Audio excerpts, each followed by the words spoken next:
大家好，今日我想同大家睇水。我嘅意思係喺水中尋找智慧、尋找哲理，並唔係廣東俗語把風嗰個睇水。中國文字博大精深，既有含藏高深哲理嘅表達，亦有活潑生動嘅俗語。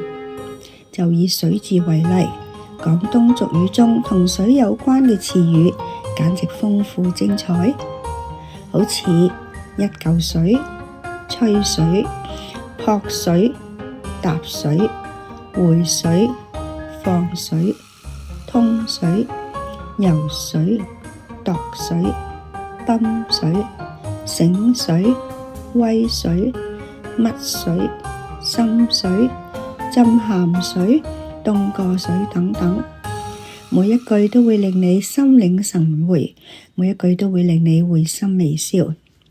除咗呢啲俗語之外，中國文化中亦將水放置喺極高嘅智慧層次同埋道德修養。老子《道德經》第8章寫道：上善若水，水善利萬物而不爭，處眾人之所惡，故幾於道。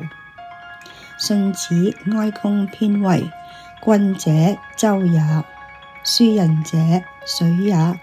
水則載舟，水則覆舟。唐朝魏徵就引用咗水能載舟，亦能覆舟，向唐太宗進諫言，警示民心背向之力。呢兩段正正係中國思想中關於水嘅兩大經典比喻，但佢哋從哲學嘅基礎、關注嘅層面到實踐應用都截然不同。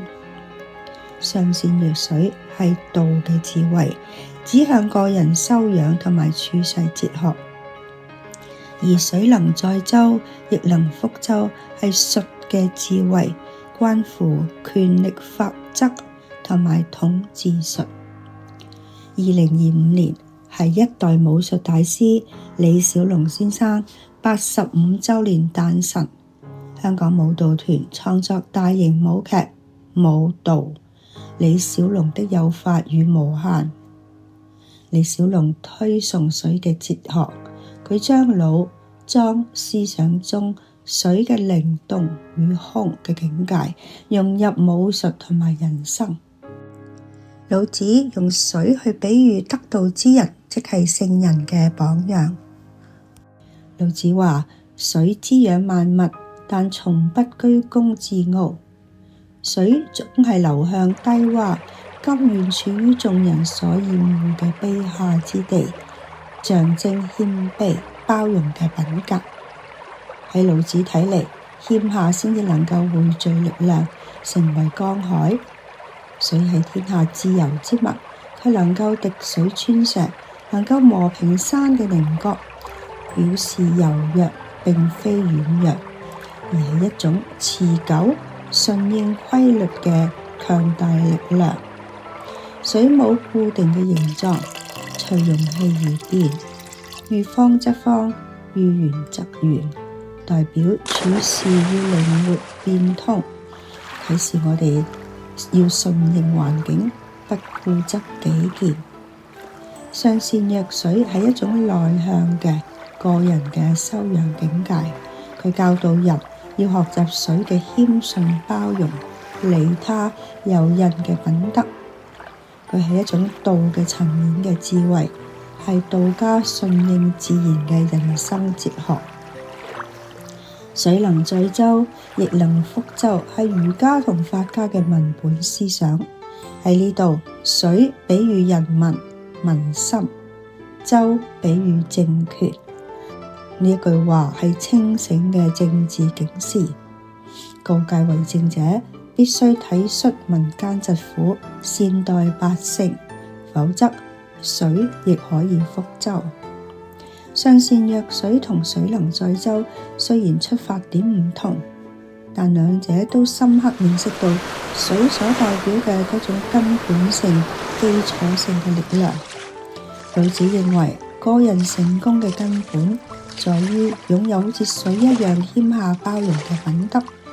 荀子同魏徵就認為政權嘅穩固嘅基本，在於得到好似水一樣嘅民心支持。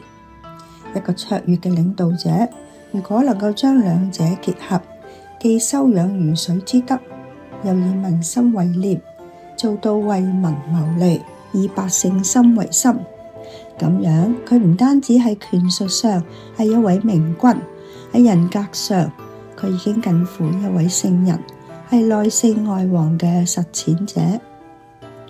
從古至今，水嘅意象流淌喺無數嘅詩文之中，亦都映照住我哋每一個人嘅生命境遇。就好似滾滾長江東逝水，浪花淘盡英雄。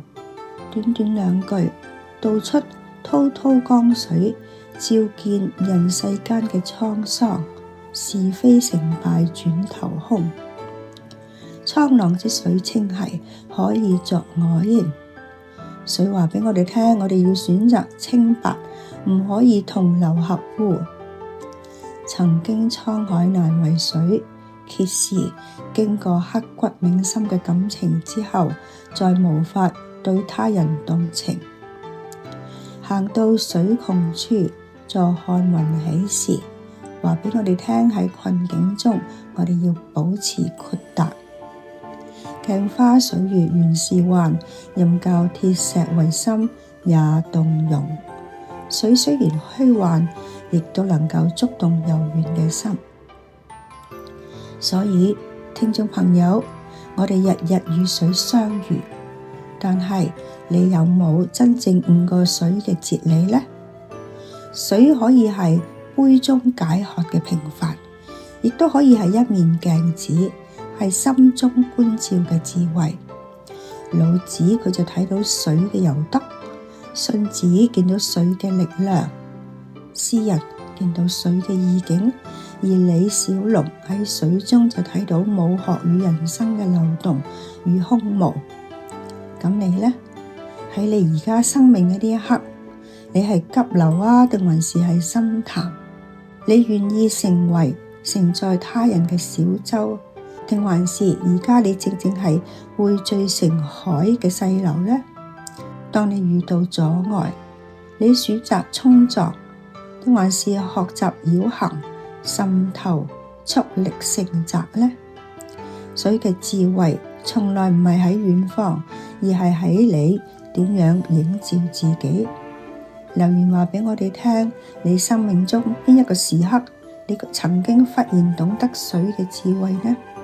係唔係喺嗰一次低頭，或者係嗰一次轉彎，嗰一次包容，定還是喺嗰一次堅持呢？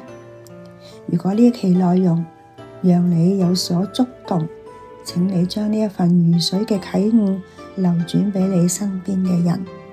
希望我哋都可以活得好似水一樣清澈、靈動、柔軟而不可摧。我係是非人，我哋下一道水流再見。